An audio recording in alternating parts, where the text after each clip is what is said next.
అందరికీ నమస్కారం. నేను మీ పిసిరెడ్డి. ప్రతి రాజకీయ పార్టీకి సలహాదారులు ఉంటారు, వ్యూహకర్తలు కూడా ఉంటారు.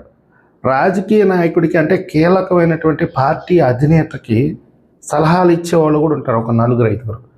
వాళ్ళు ఎప్పుడూ ప్రజల్లో తిరుగుతూ ఉంటారు, వాళ్ళ సమాచారాన్ని సేకరిస్తారు, దాన్ని మొత్తం అనలైజ్ చేసుకొని ఆ నాయకుడికి సలహాలు ఇస్తారు. ఒక్కొక్కసారి వాళ్ళు ఆ సలహాలు పాటించవచ్చు, పాటించకపోవచ్చు. ఒక్కొక్కసారి ఎదురు దెబ్బ తగిలితే దాని మీద మళ్ళీ చర్చ చేసుకొని దాన్ని ఎలా సర్దుబాటు చేసుకొని ప్రజల్లోకి వెళ్ళాలి. ఈ విధంగా ప్రతినిత్యం వాళ్ళకు ఒక గంట క్లాస్ ఉంటుంది. చంద్రబాబు నాయుడు గారికి కానివ్వండి, లోకేష్ గారికి కానివ్వండి, పవన్ కళ్యాణ్ గారికి కానివ్వండి, వీళ్ళకందరికీ కూడా సలహాదారులు ఉంటారు. వాళ్ళు నిజంగా చెప్పాలంటే న్యూట్రల్ పర్సన్స్. ఇప్పుడు నేను వాస్తవంగా చెప్తున్నాను, నాకు వైఎస్ఆర్సీపీ బద్ధ వ్యతిరేక రాజకీయ పార్టీ అయి ఉండొచ్చు, వాస్తవం కూడా అదే. కానీ అసలు ఆ పార్టీయే ఉండకూడదు రాష్ట్రంలో అనుకునేటటువంటి వ్యక్తిని అయితే నేను కాదు. 2029 నాటికి నేను నిజంగా చెప్తున్నాను, కనీసం ఒక 40-45 సీట్లు వైఎస్ఆర్సీపీకి రావాలి. మళ్ళీ రెండోసారి ఇదే ఊపుతో కానీ కూటమి అధికారంలోకి వచ్చిందంటే వీళ్ళని కొంచెం పట్టడం కష్టం అవుతుంది. ఇప్పుడైతే ఏదో బాధ్యతగా పనిచేస్తున్నారు, రేపు 2029కి వచ్చేటప్పటికి వీళ్ళు కొంచెం ఎక్స్ట్రాలు చేస్తారు. అలాంటి సందర్భంలో ఒక 45 మంది అన్నా వైఎస్ఆర్సీపీ వాళ్ళు ఉండాలి అనేది నా ఒక్క ఆకాంక్ష.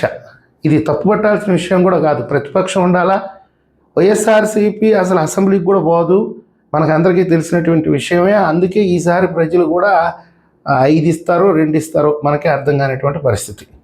కానీ జగన్మోహన్ రెడ్డి ఆలోచన విధానం మారే ప్రసక్తే లేదు. ఆయన ఎప్పుడైతే రాజకీయ రంగ ప్రవేశం చేసినప్పుడు ఏ సిద్ధాంతాన్ని అయితే నమ్ముకున్నాడో, 10 రాళ్ళు వేస్తే ఏదో ఒక రాయి తగలకుండా పోతా, దాన్ని పట్టుకొని మనం ఎదగకుండా పోతామా అనే సిద్ధాంతం తప్ప కన్స్ట్రక్టివ్గా అసలు ప్రజల ఆలోచన విధానం ఏ విధంగా ఉంది, ప్రజలు ఏ అంశాల మీద వ్యతిరేకత వ్యక్తపరుస్తున్నారు, దాని మీద మనం పోరాటం చేసి ప్రజలకు దగ్గర అవుదాం, మళ్ళీ రాజకీయంగా పునర్జన్మ తీద్దాం, ఇదేమీ లేదు ఆయనకి. మళ్ళీ లోకేష్ గారిని టార్గెట్ చేశాడు. అసలు లోకేష్ గారిని ప్రపంచానికి పరిచయం చేసినటువంటి వ్యక్తే జగన్మోహన్ రెడ్డి గారు. జగన్మోహన్ రెడ్డి గారు బూత్ బ్యాచ్. లోకేష్ గారిని నిజంగా చెప్పాలంటే మట్టిలో మాణిక్యాన్ని చేశారు. ఏదో చెప్తారు కదా, అది సుత్తి పోట్లు వేసి కొట్టి కొట్టి బంగారానికి కూడా వన్ని తెచ్చినట్టుగా జగన్మోహన్ రెడ్డి గారు రాజకీయాల్లో లేకపోతే లోకేష్ గారు కూడా రాజకీయాల్లో ఉండడు. చంద్రబాబు నాయుడు గారి జీవితకాలం ఆ తెలుగుదేశం పార్టీని ఆయన భుజాల మీద వేసుకుని మోస్తూ, ఆయన తర్వాత పార్టీ ఎవరో ఒకరి చేతుల్లోకి వెళ్ళిపోయి ఈరోజు సిపిఎం సిపిఐ లాగా అయిపోవాల్సినటువంటి దాన్ని ఈరోజు తెలుగుదేశం పార్టీ ఇంకొక 40-50 ఏళ్ళు బతికేటట్టు చేసింది మాత్రం ఇండైరెక్ట్గా జగన్మోహన్ రెడ్డి గారే. ఇప్పుడు మళ్ళీ లోకేష్ గారిని టార్గెట్ చేస్తున్నారు. ఎప్పుడో జరిగిపోయిన డిఎస్సి ఇష్యూ, దాని మీద మీరు అనుమానాలు లేవనెత్తారు, వాటికి సరిగ్గా సమాధానం చెప్పారు, బహిరంగ చర్చకి సిద్ధం అన్నారు, అసెంబ్లీ వేదికగా సిద్ధం అన్నారు, ఎన్నో రకాలుగా వాళ్ళు సమాధానం చెప్పారు, ఎదుర్కొన్నారు. మీరు మాత్రం అలా గంజాయి బ్యాచ్, రికార్డింగ్ డ్యాన్స్ బ్యాచ్ వాళ్ళ చేత సవాలు విసిరిస్తారు. నిజంగానే జగన్మోహన్ రెడ్డి గారికి దమ్ము ధైర్యం ఉంటే లోకేష్ గారితో బహిరంగ చర్చకి సవాల్ విసిరాల. నేను వస్తున్నాను అసెంబ్లీకి, నేను అడిగే ప్రశ్నలకు నువ్వు అసెంబ్లీలోనే సమాధానం చెప్పు, అసెంబ్లీ ఏర్పాటు చేయండి, లేదా అఖిలపక్ష సమావేశం ఏర్పాటు చేయండి, మీరు తప్పు చేయకపోతే అఖిలపక్ష సమావేశం ఏర్పాటు చేయండి, నేను వస్తాను అని చెప్పాలి. అఖిలపక్ష సమావేశంలో ఆయన పాల్గొనాలి, లేదా ఆయన తరపున ఒక ప్రతినిధి అయినా పాల్గొనాలి, చర్చ చేయాలి, అది మొత్తం ప్రజలకు వివరించి చెప్పే ప్రయత్నం చేయాలి. ఏమీ లేదు. అసలు డిఎస్సి అంటే వైఎస్ఆర్సీపీకి ఏం తెలుసు? అసలు డిఎస్సి అనే పదానికి అర్థం తెలుసా? టెట్ అంటే తెలుసా? అసలు చదువుకున్న వాళ్ళ గురించి వీళ్ళకి ఏం తెలుసు? వీళ్ళకుండే ఓటర్లు వేరు, వీళ్ళకుండే సిద్ధాంతం వేరు. వీళ్ళు రప్ప కత్తులు పట్టుకొని నాయన కొన్ని రీల్స్ అయితే చూస్తున్నాం. అసలు వీళ్ళు మనుషులా లేకపోతే నరరూప రాక్షసులా? ఇంతకాలం ఎక్కడ దాముకొని ఉన్నారా? మనం చూసాం అధికారంలో ఉన్నప్పుడు. సరే, అధికారం మతంతో ఏదో రెచ్చిపోతున్నారులే అనుకున్నాం, కానీ ప్రజలు 11 స్థానాలకు పరిమితం చేసినా కానీ మళ్ళీ కత్తులు పట్టుకొని ఇక 3 ఏళ్ళే మేము వచ్చామంటే అరే మీ మొహానికి ఎవడన్నా ఓటేస్తాడు అసలు మిమ్మల్ని చూసి. ఇలాంటివన్నీ కూడా జగన్మోహన్ రెడ్డి గారు దృష్టిలో పెట్టుకోవాలి. మనం ఎవరిని గెలికితే, మనల్ని ప్రజలు చెప్పుతో కొడితే మనం ఏ స్థాయికి పడిపోయామో మళ్ళీ ఆ వ్యక్తినే గిల్లుకుంటే ఏం జరుగుతుంది భవిష్యత్ అనేది ఒకసారి సలహాలు తీసుకోవాలి. మీకు ప్రధానంగా 3 అంశాలు చెప్తున్నాను. నెంబర్ 1 అమరావతి, దాన్ని ముట్టుకుంటే మాడిపోతారు. నెంబర్ 2 లోకేష్ గారిని మాత్రమే ముట్టుకొని ఉంటే కనీసం మీరు ఒక 45-40 వచ్చిండే మొన్న 2024లో. దానికి తోడుగా పవన్ కళ్యాణ్ గారిని కూడా గెలికారు, 11కు పరిమితం అయిపోయారు. మీరు మళ్ళీ ఏం చేస్తున్నారంటే పవన్ కళ్యాణ్ గారిని ఒకవైపు టార్గెట్ చేస్తున్నారు, ఒకవైపు లోకేష్ గారిని టార్గెట్ చేస్తున్నారు, ఒకవైపు అమరావతిని టార్గెట్ చేస్తున్నారు. ఇంకా మీ భవిష్యత్తు ఎలా ఉంటుందో మీ ఊహలకే వదిలేస్తున్నాను. కనీసం జగన్మోహన్ రెడ్డి గారు కూడా గెలుస్తాడా లేదా అనేదే అనుమానం ఈరోజు. మొన్న ఏదో ఒక వార్త వచ్చింది, పులివెందులలో గెలిచే అవకాశం లేదు కాబట్టి వేరే నియోజకవర్గానికి వెళ్తున్నాడు అని.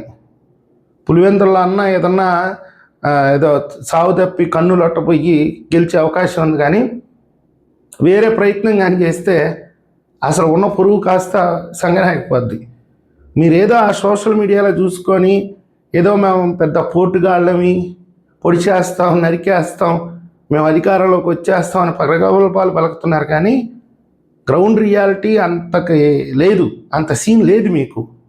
మీరు ముందు పార్టీ పునర్నిర్మాణం మీద దృష్టి పెట్టండి. మీ కార్యకర్తలు దాదాపుగా మీ పార్టీని వదిలేసి మాకు వద్దురా నాయన ఈ దరిద్ర బతుకు, ఈ నీచ నికృష్టమైన బతుకు, మేమేదో సమాజంలో కొంచెం గౌరవ ప్రతిష్టలతో బతుకుతామని వాళ్ళ దారి వాళ్ళు ఎంచుకున్నారు. ఆల్రెడీ కొంతమంది అయితే రాజకీయాలను వదిలేశారు, కొంతమంది తెలుగుదేశం పార్టీలోకి, జనసేనలోకి, బీజేపీలోకి వెళ్ళిపోతున్నారు. కొద్దో గొప్ప ఉంటారు ఈ కేసులు ఉండేవాళ్ళు, ఈ పిక్ ప్యాకెట్ చేసుకునేవాళ్ళు, లాస్ట్లో మర్డర్ కేసులు ఉండేవాళ్ళు గతంలో. వీళ్ళంతా ఏంటంటే మాకు జగనన్నే దిక్కు, మా పెద్ద జగనన్న అని చెప్పి ఏదో మీ వైపు నడుస్తూ ఉంటే వాళ్ళని కూడా రాళ్లతో కొట్టించే దగ్గరికి దిగజారిపోతుంది ఈరోజు వైఎస్ఆర్సీపీ. మీరు నిప్పుతో చెలగాటం ఆడుతున్నారు. ఈరోజు ఆంధ్రప్రదేశ్ ప్రజలు నమ్మే వ్యక్తులు రాజకీయాల్లో ఇద్దరు, మళ్ళీ చెప్తున్నా. 1 లోకేష్ గారు, 2 పవన్ కళ్యాణ్ గారు. ఈ ఇద్దరు వ్యక్తులనే నమ్ముతున్నారు ఆంధ్రప్రదేశ్ ప్రజలు. వాళ్ళు చేస్తున్నటువంటి పనితీరు ఆ విధంగా ఉంది. ఈరోజు ప్రజల నుంచి స్పందన ఆ విధంగా వస్తుంది. వాళ్ళనే మీరు టార్గెట్ చేస్తున్నారు. మీరు మంచి సలహాలు తీసుకోండి, మంచి మందులు కూడా వాడండి. ఎందుకంటే మానసికమైనటువంటి ఏదో వ్యాధి సోకినట్టుంది వైఎస్ఆర్సీపీకి. దయచేసి మా నారా లోకేష్ గారు కూడా అంటుంటారు, మీ అందరికీ బీపీలు ఉన్నాయి, షుగర్లు ఉన్నాయి, మీకు ట్రీట్మెంట్ చేపిస్తానని చెప్పి తెలుగుదేశం పార్టీ కార్యకర్తలను ఉద్దేశించి బహిరంగంగా మాట్లాడుతున్నాడు ఈ మధ్య. జగన్మోహన్ రెడ్డి గారు కూడా మీ కార్యకర్తలకు ఏదైనా మానసిక రోగం ఏదైనా ఉందేమో వాళ్ళకు కొంచెం ట్రీట్మెంట్ ఇప్పించండి. అసలే నాయకత్వం లేదు, పట్టుమంటే 10 మంది లీడర్స్ లేరు.